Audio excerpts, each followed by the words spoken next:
왔어. 자, 안녕하세요. 시작하고 있는데 지금 저희 오테라에 오신 여러분들을 환영합니다. 안녕하세요. 자, 오테라 저희 오늘의 테슬라라는 유튜브 채널이 오늘 저희끼리 개국했습니다. 3월 2일에 공적으로 독립적으로 저희가 개국을 했고, 뜻깊은 날이죠. 어제 또 테슬라가 인베스터 데이를 했고, 그러니까요. 네, 또 질적으로 달라진 테슬라의 어떠한 모습들이 2023년부터 펼쳐질 거기 때문에 물론 테슬라와 관련된 방송들은 대단히 오래전부터 다양한 곳에 많았지만 얼마나 질적으로 또 저희가 달라진 모습으로 이 내용을 알차게 꾸밀지는 여러분들 기대해도 좋으실 것 같습니다. 그렇습니다.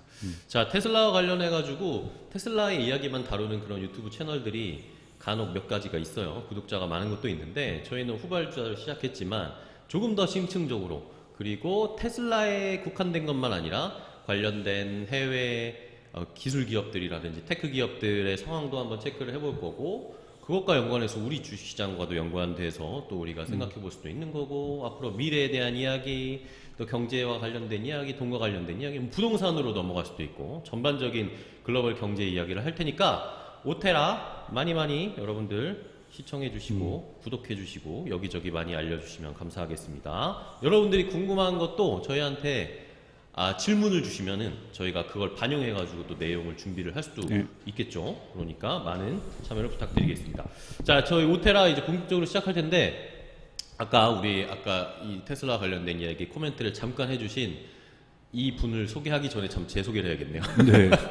네, 저는 경제 채널 아나운서를 하고 있고 여기저기 여러 가지 방송을 하고 있는 진행자, 아나운서, 앵커 김호수라고 합니다. 오테라의 주인장을 맡고 있고요.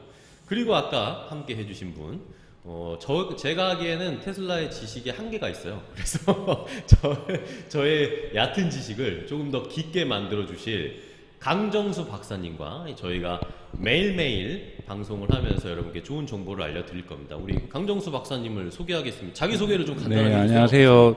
안녕하세요. 저는 테슬라 전문가라고 얘기할 수는 없죠. 누구보다 조금 더 일찍 또 테슬라를 공부하고 조금 더 많이 공부하는 것 뿐이지 완전한 전문가라고 볼 수는 없고요.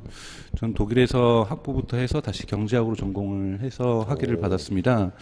근데 이제 독일은 조금 특이한 것이 학부 때 이제 경영학과하고 경제학과가 통합되어 있는데 수업의 이그젬플이 대부분 자동차예요. 그래요? 인사관리도 자동차 기업 대상, 프로덕션 플래닝 같은 경우에도 자동차 기업 대상, 회계도, 네, 로지스틱스 당연한 거고, 그러니까 회계도 마찬가지예요. 재무제표도 이그젬플은 항상 자동차 기업 대상. 그만큼 자동차 기업이 독일에 워낙 많다 보니까. 그렇죠. 그래서 아무래도 자동차 기업들에 대해서 많이 분석을 했었고, 제가 몇 년 전에는 현대 자동차 그룹에 임원진들 교육도 한 2년 가까이 했었어요. 그래서 아무래도 이제 자동차 산업에 있는 전반적인 데서는 관심이 있고 많은 글들을 사실은 써왔고요. 테슬라 관련 글들도 더 코어라는 미디어에 제가 글을 쓰고 있는데 거기에도 이제 테슬라는 가끔 다른 거와 다르게 자동차 산업이 등장하는 이유는 이러한 자동차 산업에 대한 오래된 관심들, 이런 것들이 좀 백그라운드가 됐다고 볼 수가 있고요. 한국에서도 테슬라를 되게 초기에 이 글을 썼었는데 그 당시 이제 많은 사람들이 그런 라이징 스타에 관심을 갖느냐 이런 얘기를 했었는데 그게 남들이 주목 안 할 때. 2014년 제가 한겨레 신문에 칼럼을 쓸 때도 테슬라에 대한 이야기를 썼었는데요. 2013년에요? 2014년에요. 2014년? 네. 그랬었는데 테슬라가 이렇게 벌써 성장하는 기업이 되었고, 그래서 하나하나 잘게 뜯어보면서 이 테슬라의 어떤 장점들, 그리고 테슬라가 가지고 있는 리스크들은 또 무엇인지 한번 하나하나 짚어볼 수 있도록 하겠습니다. 네.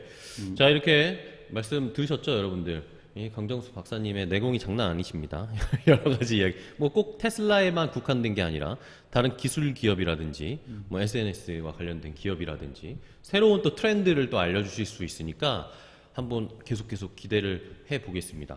자, 그렇다면은 저희가 오테라, 오늘의 테슬라라고 이렇게 이름을 지어서 어쨌든 저희 메인 주는 테슬라의 이야기와 투자와 관련된 이야기, 앞으로 테슬라가 어떻게 발전할 것인가에 대한 그런 이야기들을 전반적으로 다룰 거고요. 거기에다가 플러스 알파로 아까 말씀드린 것처럼 구글이라든지 알파벳이라든지 뭐 메타라든지 기술 기업들. 또는 엔비디아라든지 뭐 이런 기업들을 저희가 하나하나 분석해 보면서 애플이라든지 이런 기업들의 장점들은 무엇이고 최근에 뭐 예를 들자면은 플랜티어가 갑자기 1월 달에 주식이 확 뛰었었는데 네네. 그런 거는 왜 어떤 현상이 일어나는지 이런 것도 저희가 하나하나 다 짚어보도록 하겠습니다. 네, 좋습니다. 기대가 됩니다. 강정수 박사님과 함께 저희 테슬라 이야기를 그러면 이제 살살 시작을 해볼까요? 한번 네, 좋죠. 시동을 살살 걸어보겠습니다. 자, 일단은 제가 아까도 말씀드렸지만 경제 주식 방송을 하고 조금 전에 마감 방송을 하고 왔어요. 그래서 오늘 시장에서도 사실은 이 테슬라 인베스터 데이에서 무슨 이야기가 나올까 되게 궁금한 시장의 분위기였는데 사실 큰 얘기가 없었기 때문에 시장에서 바로 반응하는 모습들은 별로 없었습니다. 그 대신에 우리나라에서 최근에 2차 전지 소재 기업들이 주가가 엄청 잘 가고 있거든요. 에코프로, LNF, 뭐 첨보, 막 이런 회사들이 주가가 2차 전지 전기차가 앞으로 더 많이 늘어날 거다 하면서 많이 올라갔는데 오늘은 좀 떨어지는 모습을 보였고요. 어제 시장에서 사실 미국 시장에서 테슬라의 주가는 이 인베스터 데이를 앞두고 사실은 조금 떨어졌습니다. 네. 한 1.43% 정도 하락을 했고 인베스터 데이가 우리나라 시간으로 오늘 새벽에 한 6시 정도부터 시작을 했는데 그 이야기를 다들 듣고 나니까 정말 별게 없네 라는 그런 주식시장에서는 그렇게 반응을 해서 시간의 거래에서 테슬라가 또 5% 넘게 네, 하락을 했죠. 크게 좀 하락을 했습니다. 자, 이런 상황인데 전반적으로 테슬라 근데 올해 들어서는 주가가 또 많이 올랐단 말입니다. 네. 연초에 비해서는. 그래서 저희가 요 테슬라를 왜 저희가 중요하게 봐야 되는지 또 교수님이 테슬라에 그렇게 꽂히신 이유가 있었을 것 같습니다. 근데 보통 테슬라가 어떤 이벤트를 한다, 인베스터 데이라든지 또는 뭐 아티피셜 그들이 갖고 있는 인공지능 기술에 대해서 하는 행사들 보면 작년 10월 말에 있었던 행사 때도 보면은 주가가 지금 혹시 자료화면 틀어주실 수 있으시면 네. 주가가 하락을 하고 있는 걸 볼 수가 있어요. 그래서 그러니까 11월 1일 전후에서도 주가가 하락했던 이유는 뭐냐면 이 이벤트에 대한 기대감들이 있으면서 어느 정도 유지가 되다가 그 이벤트 때 만족을 하지 못하면서 주가가 떨어지는 것. 그것이 이번에도 마찬가지로 나타났던 것도 살짝 지금 그림이 되게 작게 나와 있지만 살짝 주가가 어느 정도 긴장감을 가지고 텐션을 가지고 있다가 인베스터 데이 끝나고 나서 하락하는 모습들을 볼 수가 있는데 이거는 원래 가지고 있는 패턴이다.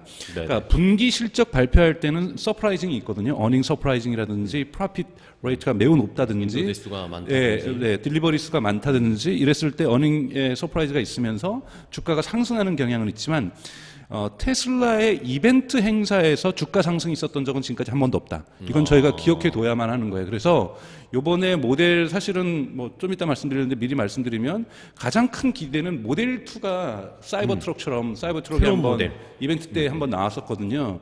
그러니까 그런 것처럼 모델 2가 아마 모델이 그러니까 공개가 될 거다. 이 기대감이 엄청나게 있었던 거고 그러다 보니까 이런 일들이 일어날 수 있다고 보고 있어요. 그래서 이번에 이제 테슬라가 얘기했던 거는 일론 머스크가 얘기했던 거는 모델에 대해서는 얘기하지 않았지만 앞으로 프로덕션 코스트를 중장기적으로 50%까지 다운시키겠다. 그러니까 생산하는 비용을 생산하는 생산비를 그러니까 한 대당 들어가는 생산 비용을 50%까지 떨어지겠다는 떨어뜨리는 건 뭐냐면은 우리가 매출 대비 마이너스 비용이 프라핏이잖아요.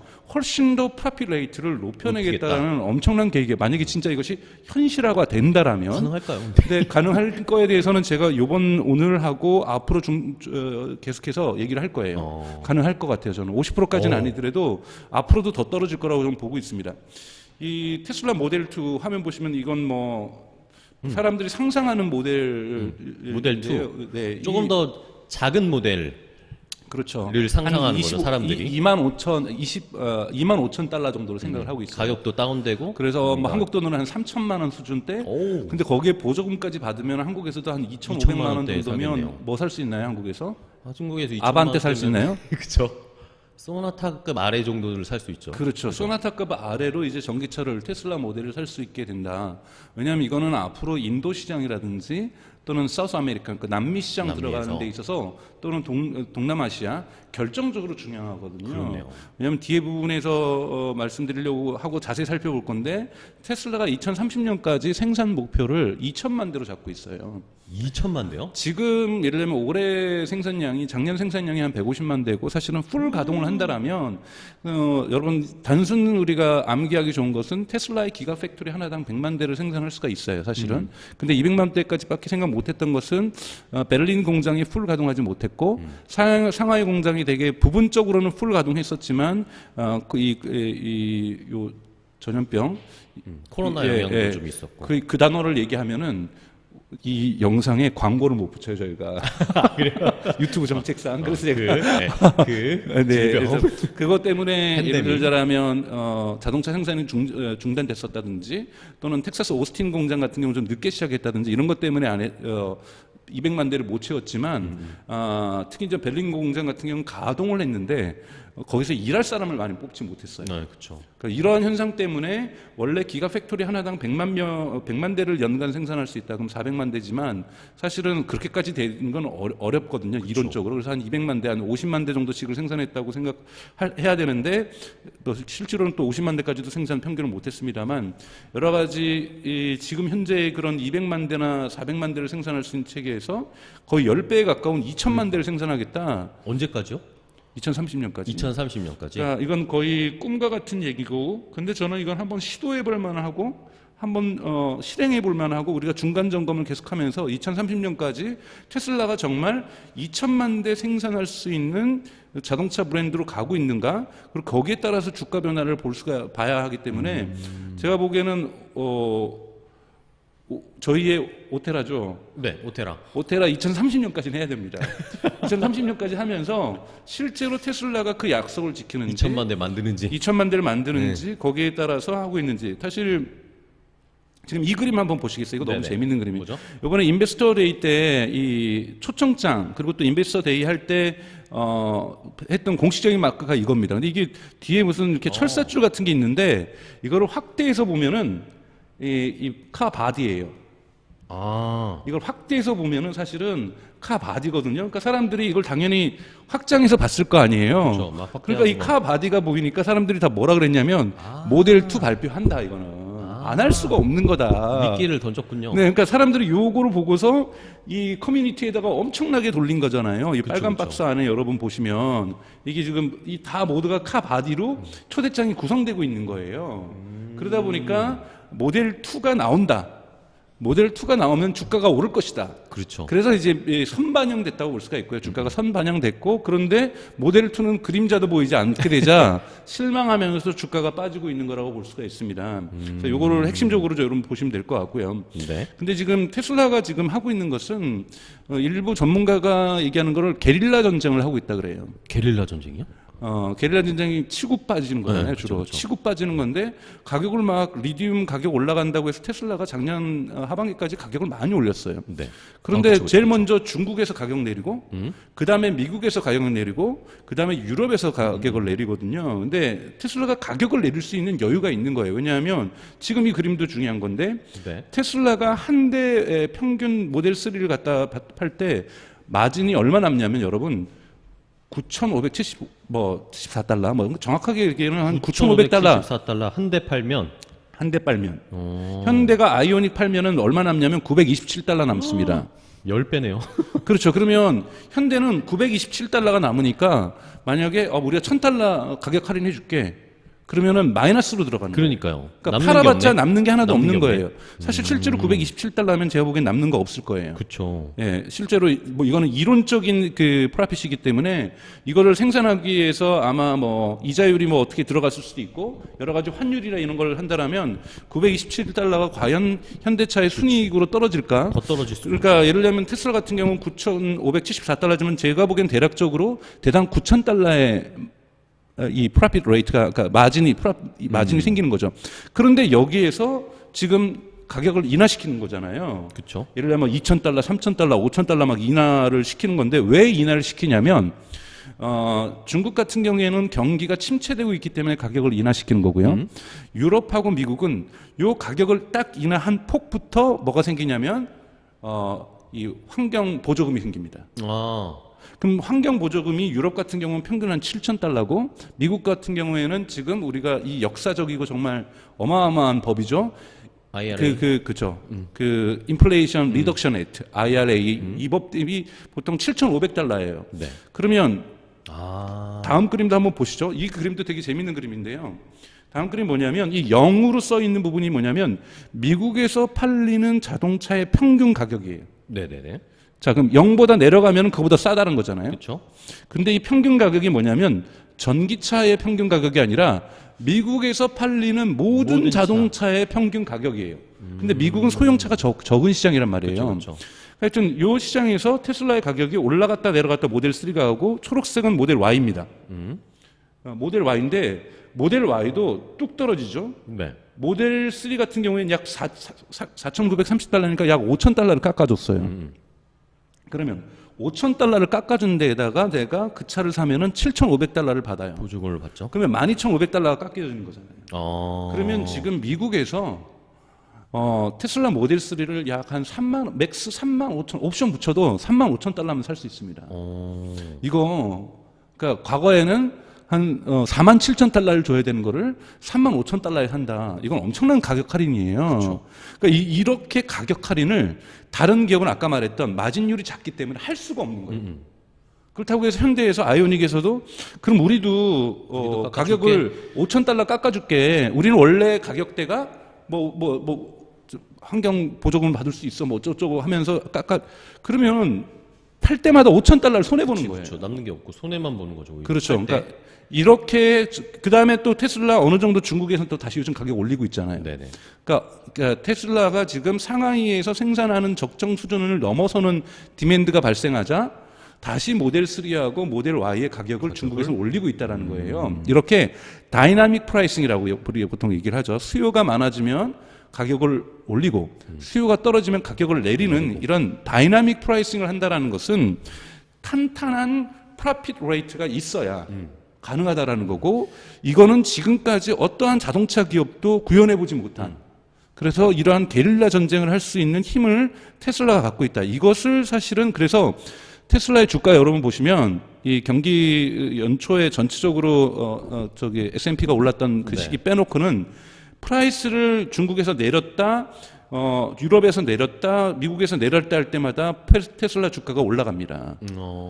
그러니까 이거는 그쪽 시장의 시장 점유율을 높이겠구나. 물론 최종적으로 이 프라이스를 내렸을 때 효과는 이번 분기 발표, 즉 1사분기 발표, 2023년 1사분기 발표 나올 거고 또 이 전체적인 효과는 2023년이 총괄로 다 끝나는 1년 한 해의 결산이 나오면 정확하게 알 수 있겠지만 저는 명확하게 효과를 봤을 거라고 보고 있어요. 판매가 늘었을 거다. 네. 그런데 뭐라 그랬냐면 또 일론 머스크가 이번 인베스터 데이에서 앞으로 프로덕션 코스트를 자기는 중장기적으로 50%까지 내리겠다 그랬어요. 근데 저는 그러면 그거는 프로핏 레이트가 더 커진다라는 거예요. 그러니까 그러면은 저는 궁금한 게 지금도 프로핏 레이트가 굉장히 높다고 하셨잖아요. 네. 지금도 마진이 굉장히 높은데 다른 자동차 기업들과 달리 테슬라가 이렇게 마진이 많이 남는 이유가 뭡니까? 그게 바로 이제 기가 프레스죠. 그러니까 테슬라는 그 용접의 공정들을 엄청나게 줄여내고 있어요. 그러니까 기가 프레스라고 여러분 들어보셨겠지만 주조하죠. 네네. 그러니까 이만큼 차체 그카 바디를 갖다가 틀에서 그냥 끄집어내기만 하면 끝나는 거예요.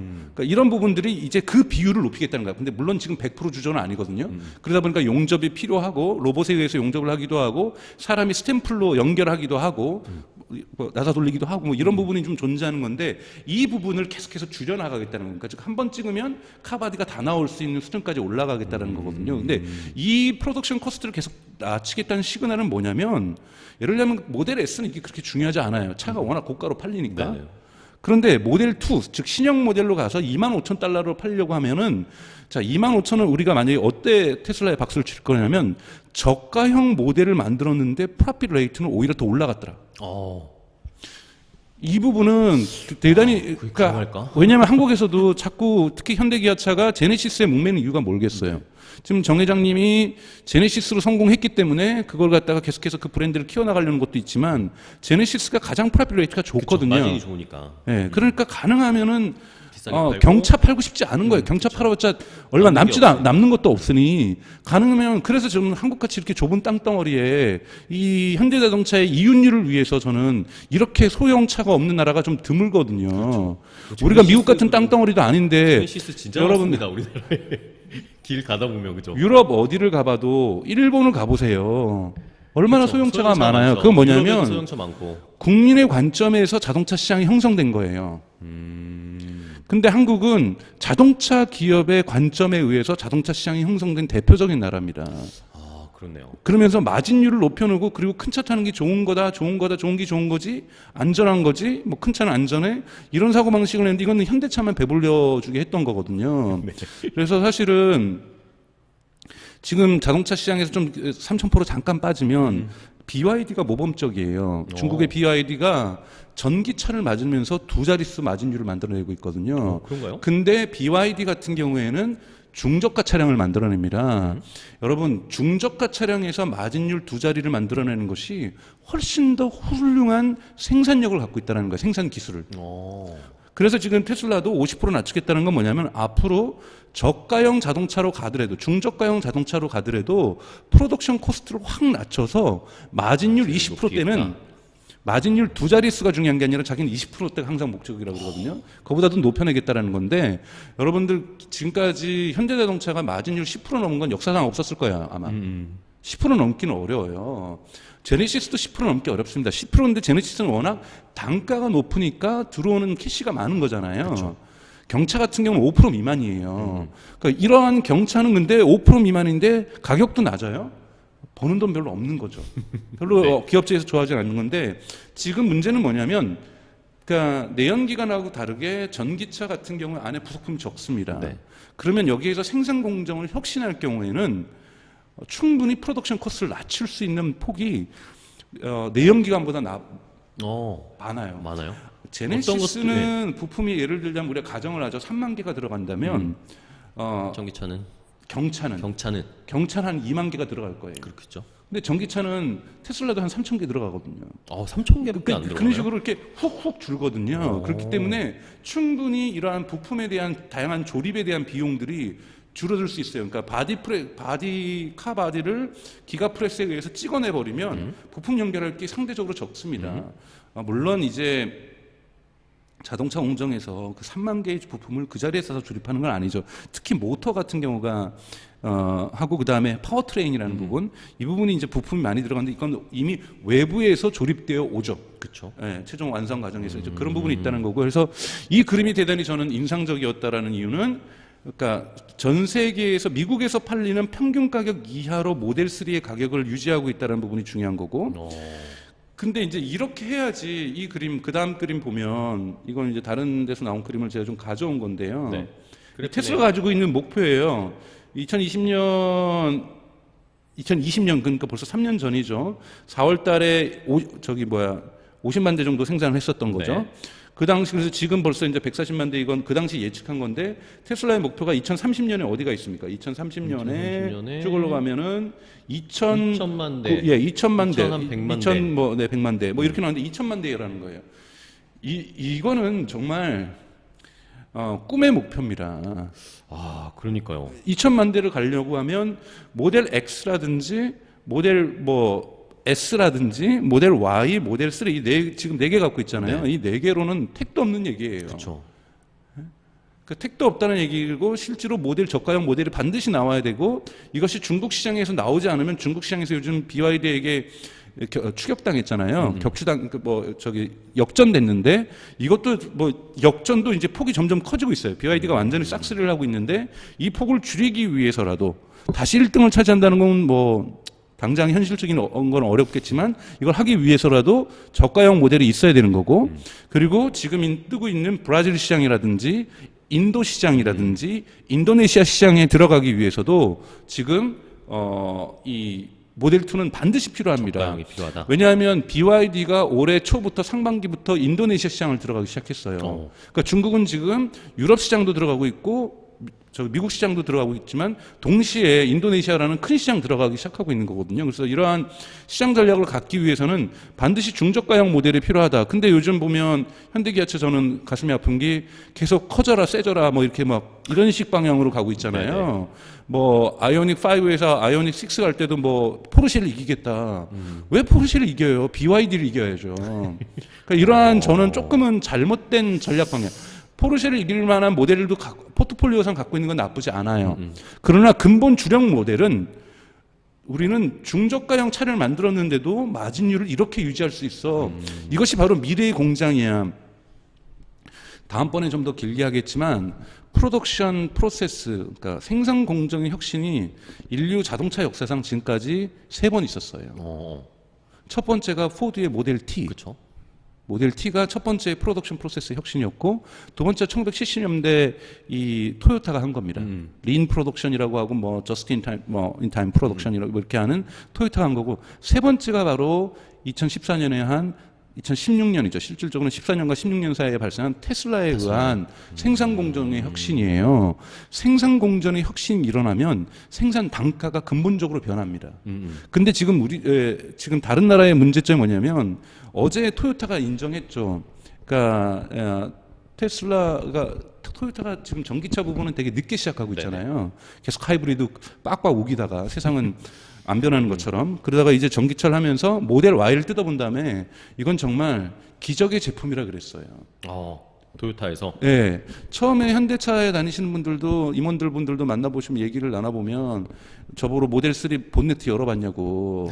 그럼 용접이 얼마나 못생기게 돼 있는지 아냐고. 이건 한국에서는 팔리지도 않는 차라고. 그렇지 않죠. 근본적인 프로덕션 프로세스가 달라요. 그 부분은 제가 다음번에 설명을 해드릴게요.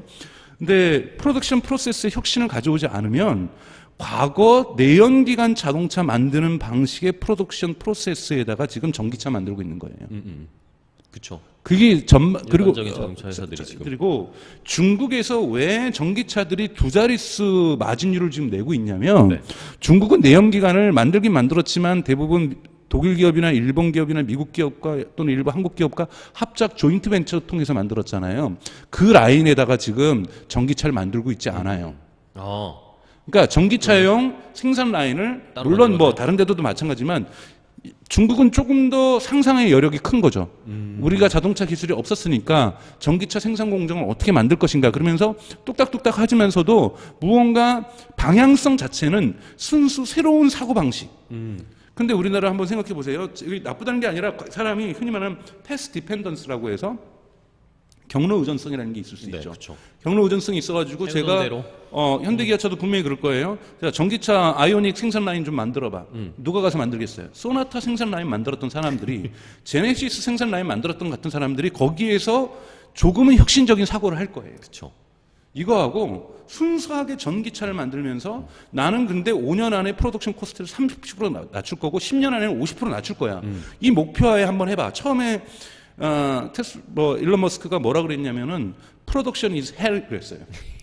지옥 같다고. 왜냐하면 자기 거기 가서 텐트 찍고 배너 침낭 들고 가서 자고 그랬었는데 100% 처음부터 자동화하고 싶었던 거예요.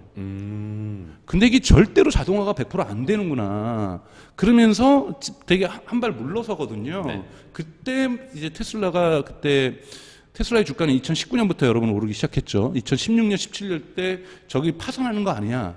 이런 얘기까지 나왔던 것이 프로덕션 이즈 헬이라고 얘기를 했던 거죠. 그래서 그래서 대단히 이 2천만 대는 야망이 있는 거다. 그래서 그 야망을 현실화하기 위해서 그럼 이 퍼즐을 이게 하나의 퍼즐이에요. 어떻게 도대체 지금 테슬라가 2천만 대를 만들 것인가? 첫 번째 퍼즐은 다 어디 있냐면 당연히 공장에 있는 거죠. 그렇죠. 공장이 많이 져야 되는 거죠. 오케이. 이번에 근데 발표를 했죠. 테슬라 인베스터 데이 때 다섯 번째 멕시코에다가 공장을 짓겠다. 그래서 멕시코에 짓는데 이 멕시코 짓는 거가 만들어진 뭐라고 그들이 직접 얘기를 하냐면 이 공장이 완성될 쯤 투자자들은 2025년부터 가동되지 않겠냐고 얘기를 하고 있고 테슬라는 2024년 말 가동할 거다. 그럼 제가 보기에는 2022년 12월이나 2025년 1월 정도에 여기가 가동이 될 것 같아요. 그때쯤 되면은 다른 데도 텍사스 공장, 베를린 공장, 상하이 공장 그리고 포먼트에 있는 그 실리콘밸리 쪽에 있는 그 캘리포니아에 있는 공장도 업그레이드를 시켜서 이 5개의 공장이 350만 대를 만들겠다고 얘기를 했어요. 총 다 해서? 네네네네. 5개 공장. 네네. 총 아까 제가 실수로 얘기했는데 테슬라는 공장 하나당 50만 대를 이론적으로 만들 수가 있는데, 50만 대. 하여튼 근데 그거보다 더 많은 거잖아요. 그러니까 그러면은 대충 70만 대씩 만들겠다 평균 뭐 이런 뜻인 거고 또는 텍사스 공장은 지금 좀 더 커지고 있으니까 멕시코 공장을 되게 큰 규모로 만들겠다는 거고 네. 멕시코 공장은 왜 멕시코에 만드느냐 바로 그 법 때문이죠. IRA 예? Inflation Induction Rate, Reduction Act.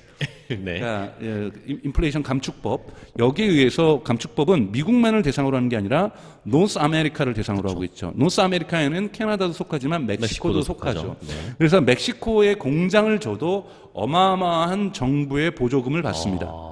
그렇네요. 근데 멕시코가 한국의 기아 자동차도 멕시코에 생산 기지가 있고 다른 많은 기지들이 이런 노스 아메리카 이런 다양한 보조금 혜택을 받으려고 멕시코에 공장을 많이 줘서 멕시코에서는 이제 얘기하는 것이 자동차 공장에서 일할 노동자들이 숙련된 노동자들이 좀 풍부하다고 얘기를 많이 평가를 해요. 근데 임금은 되게 좀 상대적으로 낮은. 그래서 멕시코에 공장을 짓는 거고 테슬라가 멕시코에 공장을 짓는 것은 굳이 지금 미국에도 공장이 2개가 있는데 뭐 너바다에 있는 거는 이제 배터리 공장이니까 빼고 공장이 2개가 있는데 굳이 여기다 짓는 이유는 미국 공장을 보조하기 위해서가 아니라 이 공장을 기지로 해서 가까운 브라질을 공략한다든지 중남미를 공략한다든지 여기에서 뭐 인도까지 뺀다든지 해서 여기에서 모델 2가 생산될 거다 라는 추론들은 존재하고 있습니다.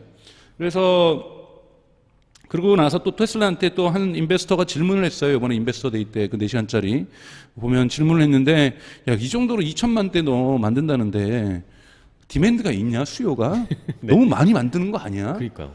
근데 이거는 일론 머스크가 뭐라고 했냐면 프로덕셔니스트 이슈라고 그랬어요. 프로덕션 이슈지. 못 만들어서 못 파는 거지. 근데 저는 이 입장은 전적으로 테슬라 제가 일론 머스크의 많은 부분 동의하지 않는 생각들이 많지만 일론 머스크의 프로덕셔니스트 이슈, 그러니까 즉 생산이 이슈다라는 말에는 전적으로 동의합니다. 지금은 수요가 디맨드가 자꾸 축소가 된다. 그거는 뭐냐면 거시 경제적 효과는 있을 수 있어요. 전체적으로 경기 침체가 와서 소득 수준이 떨어져서 오래 살 자동차를 내년으로 미룬다든지, 그쵸. 예, 자동차를 갖다가 예를 들자면은 제네시스 살 거 갖다 소나타로 그랜저로 바꾼다든지 이런 거는 예, 뭐 발생할 수 있어도 전기차에 대한 디맨드는 제도적으로도 지금 줄어들 수가 없어요. 2026년부터 시작해가지고 2030년까지 캘리포니아에서는 이제 내연기관 판매가 금지잖아요. 네. 유럽도 마찬가지고. 그러니까 내연기관 그리고 이제 아우디 모델 2030년부터는 내연기관을 생산하지도 않아요. 그건 뭐냐면 이미 규제에 의해서 정치적인 환경의 변화에 의해서 자동차는 무조건 전기차로 가게 되어 있어요. 그렇죠. 네.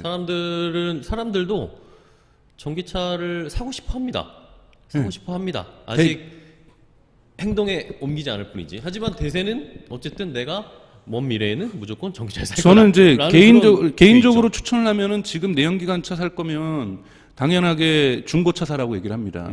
그렇죠. 왜냐하면 과도기로. 왜냐하면 감가상각이라는 게 있잖아요. 여러분 생각을 해보세요. 지금 아우디는 우리나라에서 떨이 팔고 하고 있는 거예요. 지들은 2030년 이후에는 자동차를 내연기관 안 만들겠다고 선언했잖아요. 네. 그러면 아우디는 2030년 이후에 내연기관을 한 대도 안 만들어요. 그럼 2025년에 만들어지는 아우디는 수명이 5년, 그러니까 2029년에, 잠깐만, 또는 2029년에 아우디에서 내연기관 찰 사람 누가 있을까요? 그렇죠. 2028년에는 사람들이 걱정이 앞으로 오는 거예요. 왜냐하면 차는 에셋, 자산이에요.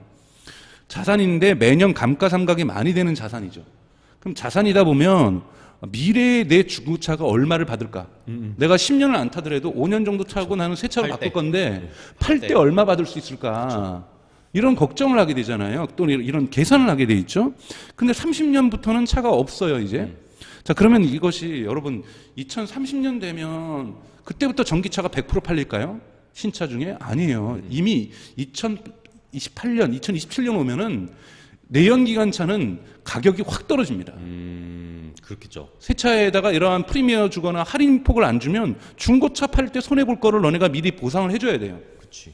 그러니까 중고차 가격이 왕창 떨어질 것을 이미 유럽은 중고차 가격이 많이 떨어졌는데 그걸 어떻게 받치고 있냐면 중고차에 대한 디맨드도 별로 없는데 유럽에서 나오는 중고차들은 대부분 러시아라든지 동유럽이라든지 아프리카로 가고 있어요. 그러니까 그 시장을 만들어주고 우리나라도 지금 동남아로 많이 가거든요. 네. 그러니까 이런 것처럼 시장을 만들어줬기 때문에 중고차 정책이 견디는 거예요. 근데 태국 같은 경우에도 2030년부터인가 내연기관차 판매 금지예요. 그러니까 대세는 그러니까 어쨌든 전기차로 갈 수밖에 갈 수밖에 없고 없는 감가상각이라는 효과가 있어서 중고차 가격에 대한 불안감들 때문에 저는 흔히 말하는 이러한 좀 난리나는 경향이 2025년이나 2026년 되면은 현실화될 것 같아요. 그러니까 2, 3년 2025년이나 6년 이후로는 새 차를 내연기관으로 사는 사람은 없을 거다. 그렇죠. 아니 뭐 왜냐하면 그 내가 사면 손해니까. 뭐 돈 많아가지고 부릉부릉 소리 나는 거 좋아해가지고 뭐 세컨드카로 수집하는 사람이면 모를까. 뭐 그런 사람들의 성격상 나는 내연기관 아니면 죽었다 깨어나도 이걸 안 이런 사람 할 수 있겠죠. 근데 우리가 보편적인 평균적인 소비를 얘기하는 거니까 그래서 2025년이나 2026년 이후로는 신차에서 내연기관을 팔리지 않을 거다. 그거 앞으로 이제 여러분 2, 3년 남았어요. 그러면은 2, 3년 안에 산다면 저는 중고차는 만약에 전기차를 안 사실 거면 내연기관은 중고차로 사라. 사자. 새 차는 사지 마셔라. 잠시 교수님이 말을 지금 쉬지 않고 계속 하셔서 잠시 쉬는 타임을 좀 갖겠습니다. 아니, 뭐 쉴 수는 없고. 네, 물 한 잔 드시고 물 한 잔 드시고 갖고 왔었는데 저기다 올려놨어요. 네, 저기다 올려놨습니다. 댓글을 저희 한번 좀 저희가 첫 방송이지만 무려 13분이 시청하고 계십니다. 13분과 저희 스텝까지 하면은 한 20명 정도 보고 있는 것 같습니다. 자, 댓글을 한번 처음으로 읽어볼까요? 아쿠아님이 우와 신기반기하다. 권진영님 기대됩니다. NH킴님 테슬라 주식 언제 회복될까요? 역시 우리가 예상한 질문. 이런 건 나중에 전문가를 또 주식 전문가를 모시고 한번 이야기해 볼 거고. 자, 준철님이 테슬라는 인베스데이 하고 나면 항상 떨어지지 않나요? 정확하게 그 패턴을 제가 말씀드렸죠. 그거는 그런 알고 패턴을 계신 갖고 분입니다. 있습니다. 네. 패턴을 알고 계신 분. 빗썸님이 테슬라 공장은 외관도 뭔가 달라 보임 라고 이야기하셨고, 자 튜브님이 이런 방송이 라고 하면서 관심을 가져주셨습니다. 어떻게 하셔야겠죠? 그러면 여러분들 구독, 좋아요, 알람 설정 해주시고 저희가 알림 설정 알림 설정 해주시고 조태꾸알 해주시고요. 저희가 매일매일 가능하면 제가 시간이 되고 여력이 되면 될 수 있으면 매일매일 라이브도 할 거고 관련해서 영상도 업로드 할 테니까 많이 한번 참여해 주세요. 질문이 들어왔습니다, 교수님. 요 사이에 멜로디 님이 교수님 궁금한 게 있습니다. 칠레, 아르헨티나, 볼리비아에서 리튬 국유화를 강제 집행하거나 할 예정이라고 하던데 이 문제로 테슬라나 아니면 다른 전기차 기업 생산 기업들 마진율 방어가 가능할까요?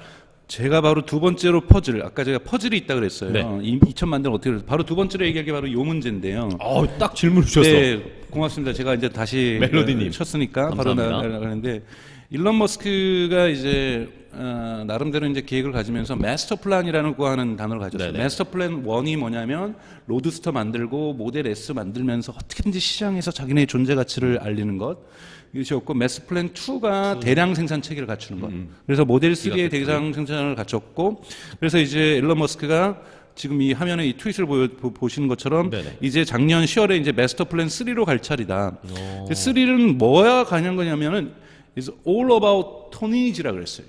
토네이지. 토네이지가 뭐죠? 톤네이지가 뭐냐면 컨테이너서 한 배가 총량으로 실어 나를 수 있는 물건의 양을 한 번에 배가 움직일 때 톤네이지라는 거예요. 그 운반선이 모든 실을 수 있는 총량을 토네이지라고 하는 거예요. 그럼 이게 뭐겠어요? 네. 이게 리튬인 거예요. 리튬. 리튬을 어떻게 운반할 것인가, 어떻게 가져올 것인가, 어떻게 확보할 것인가, 어떻게 2천만 대를 만들 때에도 안정적으로 수급할 것인가, 이것이 마스터 플랜 3라는 거예요. 그러니까 이미 말씀하셨던 대로 국유화하고도 있고 대단히 힘들어지는 상황 속에서 어떻게 일론 머스크는 예를 들자면 지금 너바다에 있는 배터리 공장 같은 경우에는 생산 양들이 계속해서 증가되면서 내년 정도 되면은 현재 그러니까 멕시코 공장을 빼고 있는 모든 곳의 배터리를 지금 그러니까 배터리의 자기 수급률이 35%예요.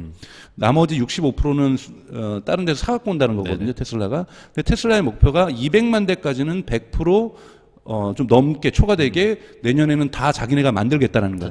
자체적으로 만들겠다는 건데 그 리튬은 사갖고 오는 거거든요. 그렇죠. 재료가 있어야죠. 그래서 지금 테슬라가 직접 마이닝 비즈니스, 광산, 채굴 비즈니스에 들어갈 거라는 썰이 되게 많아요. 그래서 후보로 나오는 것이 화면 좀 보여주시면 이 테슬라가 지금 이 브라질 기업이에요. 시그마 리튬이라는 회사를 지금 시그마 리튬. 예, 이거 지금 주식시장에 올라와 있어요. 시총이 지금 시가가 총 30억 달러 정도 하고 있는 브라질 예. 시장에 올라 있나요? 예, 예, 어디 있는지 올라있는지 모르겠지만 30억 달러 정도 하고 있는데 네. 지금 시그마 리튬하고는 인수 협상을 벌리고 있어요.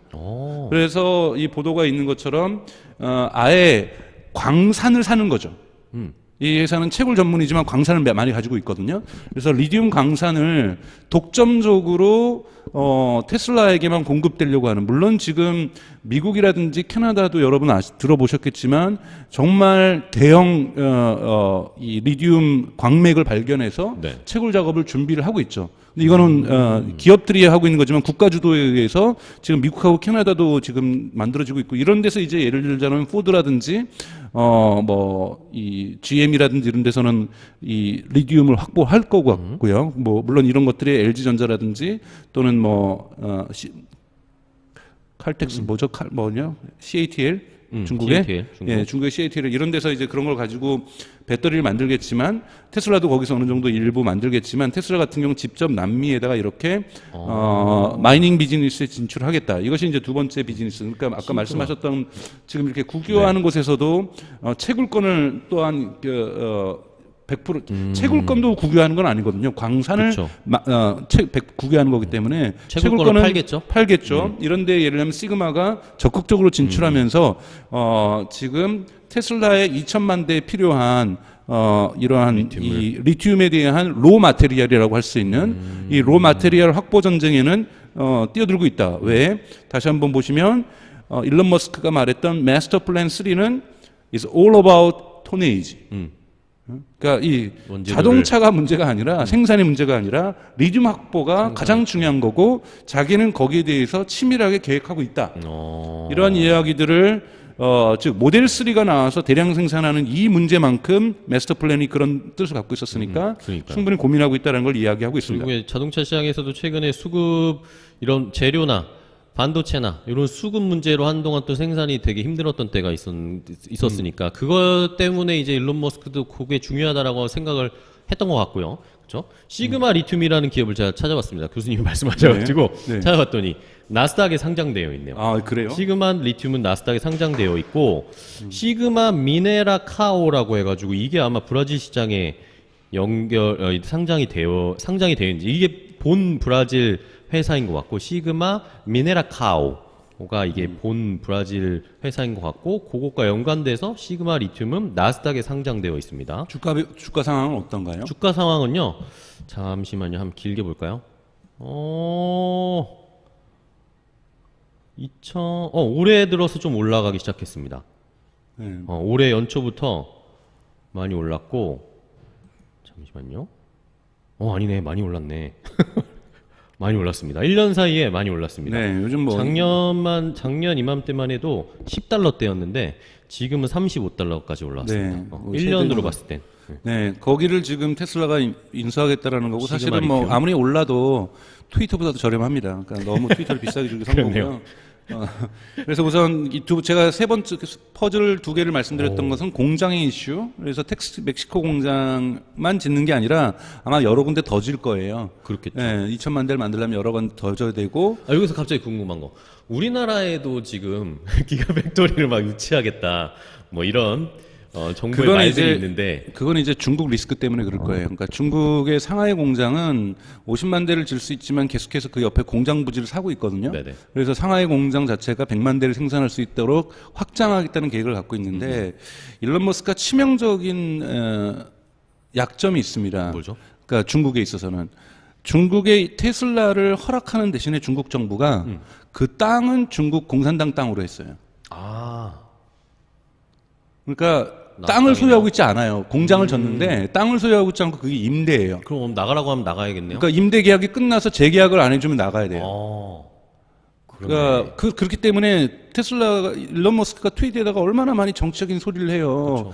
저건 민주주의도 아니다, 뭐다, 거의 뭐 헛소리 수준으로까지 저는 한다고 보는데 그런데 중국 정부에 대해서는 단 한마디도 한 적 없습니다, 지금까지. 그런가요? 네, 그런 것 중국에 같아요. 대해서는 단 한마디의 불만도 얘기하지 않고 있어요. 그 이유는 중국에서의 테슬라의 입지를 강화시키려고 하는 의도인 거죠. 그리고 기본적으로 테슬라 상하이 기가 팩토리가 이러한 땅은 중국 공산당이 소유하고 있는 기가 막힌 조건을 가지고 있다는 거죠. 이러한 지정학적 위험 요소가 만약에 근데 중국 시장 놓치고 싶어 하지 않아요. 여러분 그쵸. 퀴즈 하나 낼게요. 네. 신차 시장 중에서 가장 큰 시장은 어디일까요? 1. 중국, 2. 유럽, 3. 미국. 신차 네. 시장 네. 중국이 아닐까요? 중국이에요. 그죠? 미국보다 많습니다. 그러니까 1,700만 대에서 미국은 오래 1,800만 대까지 팔리는 그리고 미국이 한 1,500만 대에서 1,600만 대 팔리고 유럽이 1,400에서 1,500만 대 팔려요. 그러니까 정말로 중국이 가장 큰 시장이에요. 그렇죠. 그러니까 현대기아차의 치명적인 약점은 중국을 공략 못해. 중국을 공략하지 못한다라는 거예요. 여기에 현대기아차의 치명적인 약점이 있어요. 아무리 공략을 하고 잘 팔려도 뭐 그래도 뭐 사상 최고의 매출을 냈다고 하면서 박수칠만 한데 그러니까 충분히 미국하고 유럽만 잘 먹어도 시장은 크죠. 근데 중국은 진출하지 못하고 있다는 거고 테슬라는 지금 그러게요. 이걸 받쳐주고 있는 이유가 중국에서 어느 정도의 BYD에 지금 역전당하긴 했지만 어느 정도 이걸 잡아주고 있다는 거죠. 근데 중국에서 이러한 지정학적인 위험성들이 있으니까 뭐 대만하고 중국하고 저는 전쟁한다는 가능성은 매우 낮다고 보는데 거의 제로에 가깝다고 보는데 그래도 그 가능성은 있으니까 네. 그랬을 경우에 중국 공장, 상하이 공장을 대체해 줄 수 있는 공장을 한국에다 만들 수 있다는 썰이죠, 그거는. 그렇죠. 그 썰이기 때문에 저는 테슬라가 한국에다 공장 당장 만들 이유는 현재는 없다고 봅니다. 예를 들면은 멕시코를 만들었고 필요하다면 러시아를 만드는 거고, 러시아가 아니라 브라질을 만드는 거고, 그 다음에는 인도에다가 만드는 것들, 좀 이렇게 그 지역에다가 현지화하려고 하는 이런 흐름으로 또는 인도네시아, 그래서 인도네시아, 인도, 브라질이 다음 후보가 될 수가 있다고 저는 생각이 듭니다. 또는 유럽에다가 지금 베를린에만 공장을 전놨는데 동유럽에 하나를 더 짓는다든지 좀 이런 식의 어떤 공장 확장들을 이어갈 거라고 저는 생각이 들고 또 하나는 단일 공장, 텍사스 공장이라든지 상하이 공장의 부지를 확대하면서 베를린 공장의 부지를 확대하면서 생산량을 거기서 높인다든지 좀 이런 식 방향으로 공장을 재편할 것 같고요. 아쉽지만 네. 우리나라에는 올 가능성이 크지 않다라고 네. 그래서 생각하시네요. 제가 퍼즐을 해서 첫 번째가 공장을 퍼즐로 했고 두 번째가 리튬이다. 생산. 그래서 재료. it's all about tonnage다. 그래서 리튬의 확보에 테슬라가 앞으로 한 6, 7년간에 있어서의 모든 노력들을 다할 거다. 그래서 테슬라 주가는 제가 보기에는 언제 오를 거냐면 테슬라가 브라질의 시그마 리튬을 구매를 한다든지 또는 이걸 확보하기 위해서 어디랑 독점적으로 20년 계약을 맺는다든지 이런 뉴스가 나오면 이거 저희가 전달해 드리겠습니다. 이때마다 대단히 테슬라 주가가 올라갈 수도 있다. 뭐 이런 얘기. 예. 그 원재료를 리튬을 안정적으로 확보할 수 있는 그런 계약이나 관련해서 이슈가 나오면 테슬라 주가가 한번 점프업 할 수 있다. 네. 한번 레벨업 할 수 있다. 네. 마지막 퍼즐은 워낙 짧아서 요거까지만 오늘 얘기하고 그러면 있는데 시간이 얼추 맞을 것 결국은 같습니다. 이 그림 보는 것처럼 마지막 퍼즐은 결국은 모델이 나와야 되는데 새로운 모델. 새로운 모델 2죠. 모델 네. 2. 네. 모델 2인데 이제 모델 2를 요번에 사람들이 이제 사이버 트럭처럼 발표할 거 아니냐고 기대했다가 안 한 거잖아요. 그러니까요. 오늘 이번에는 사이버 트럭만 올해 생산한다고 그게 더 가시적인 거였습니다. 네, 모델 2를 요번에 나왔으면요. 25,000달러라 그러면요. 모델 3 사고 싶은 사람들이 그쵸. 기다리겠죠. 기다려요. 이거는 절대 하면 안 되는 바보 같은 그쵸, 겁니다. 그쵸. 모델 3 안 팔립니다. 지금 그건. 모델 3가 가격까지 인하하고 환경 보조금까지 받으면서 지금 엄청난 강공 드라이브를 피고 있는데 팔려라 팔려라 모델 3 지금 이러고 있는 거 노래를 부르고 있는 거거든요. 사실 모델 Y가 더 잘 팔렸었는데 모델 Y가 워낙 사람들한테 인기가 있으니까. 네네. 근데 모델 3 지금 판매량을 모델 Y를 추격을 하려고 하고 있는데 모델 2가 나오는데 얘들아 모델 2가 나올 거야. 근데 그건 25,000달러인데 거기다 환경 보조금을 받아보면은 더 약 싸질 거야? 18,500달러, 그러니까 18,000달러에 팔리는 겁니다, 여러분. 한국 돈으로도 2천만 원이면 사는 거예요. 그러니까요. 보조금이 만약에 한국에도 똑같이 미국에서. 그러니까 즉 25,000달러가 아니라 18,000달러인데 예를 들면 모델 2를 공개를 했는데 모양새라든지 이 내구성이라든지 안에 있는 이러한 퍼포먼스가 모델 3하고 큰 차이 안 나요?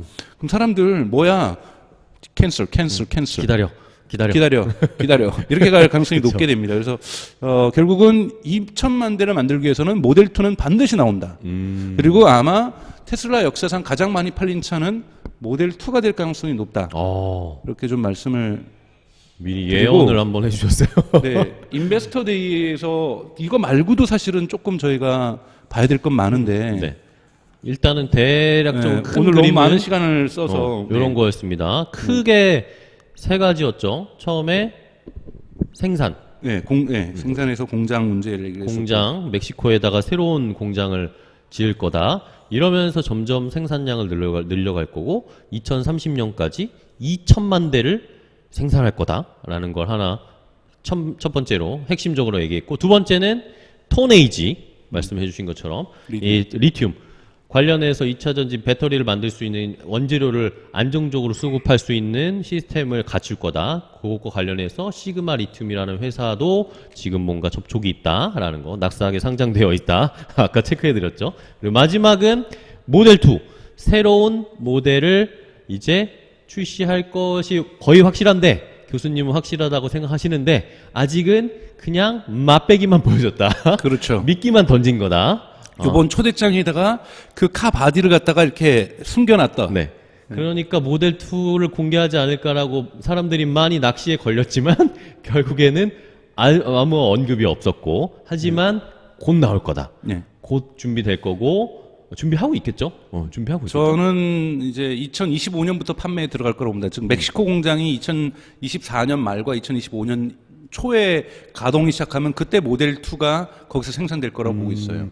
그러면 결국에 내년 정도 되면 올해 말이나 내년 초에는 공개를 하겠죠, 모델을. 그렇겠죠? 그러니까 요거를 세 가지를 다 같이 종합을 해보니까 결국에는 이게 다 연결되어 있네요. 네, 그렇죠? 이것이 2천만 대로 갈 수 있는 퍼즐 조각들이. 그러네요. 2천만 대를 만들기 위해서는 새로운 모델 2를 만들 거고, 그걸 만들기 위해서 믿음이 있어야 되고 리튬을 잘 갖춰줘야 되고, 그걸 위한 공장들이 있어야 되고. 공장들을 증설하고 뭔가 기존 공장들도 생산력을 더 늘릴 거다. 네. 요런 식의 인베스터 데이에 딱 정리가 됐네요.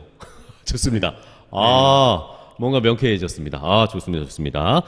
자, 이렇게 저희가 첫날 한번 테슬라 인베스터 데이, 때마침 또 인베스터 데이가 있었기 때문에 첫 스타트를 이렇게 깔끔하게 끊어봤는데, 저희 유튜브 라이브 댓글에서도 지금 많은 분들이, 아까 멜로디님이 궁금한 질문 해주셨는데 교수님이 대답을 너무나 잘 해주셔가지고 너무나 감사합니다 라고 이 댓글을 달아주셨고, 비썸님 역시 일론 머스크 대단함, 멜로디님도 머스크는 다 계획이 있어 역시 이런 이야기를 하셨습니다. 그리고 마지막으로 리 글로벌 브랜드 빌더님이 앞으로 계속 좋은 컨텐츠 부탁드립니다 라고 해주셨고, 마지막으로 스마트 수님이 명쾌한 정리와 설명 감사합니다 네. 라고 이야기를 해주셨습니다. 댓글도 깔끔하게 마무리됐네요. 우리 보시는 구독자분들 지금 바로 구독을 해주셔야 됩니다. 구독하고 여기 좋아요도 눌러주시고, 저희가 알림 설정. 매일매일 알림 설정도 해주시고, 매일매일 좋은 컨텐츠 테슬라 관련된, 그리고 더 플러스 알파로 우리 강정수 박사님의 해박한 지식과 넓은 이 지식으로 많은 기술 기업들 그리고 테크 기업들에 대한 전반적인 앞으로의 전망도 알려드릴 테니까 많이 참여해 주시고 구독 눌러주세요. 지금. 네. 자, 오늘 교수님은 함께 처음 해보셨는데 어떠셨어요? 즐거웠습니다. 근데 이거를 얼마나 자주 이어갈 수 있을지는 잘 모르겠지만 하여튼 매일 하신다면서요? 일주일에 3번 최대한 노력을 해보겠습니다. 네, 알겠습니다. 자, 오늘 첫 시간이었습니다. 오테라 오늘의 테슬라 함께 해주셔서 너무나 감사하고요. 교수님 오늘 너무나 좋은 얘기 해주셔서 감사합니다. 우리 구독자 여러분들도 감사합니다. 다음 시간에 반갑습니다. 또 다음에 만나요. 뵙겠습니다. 네. 감사합니다. 오테라.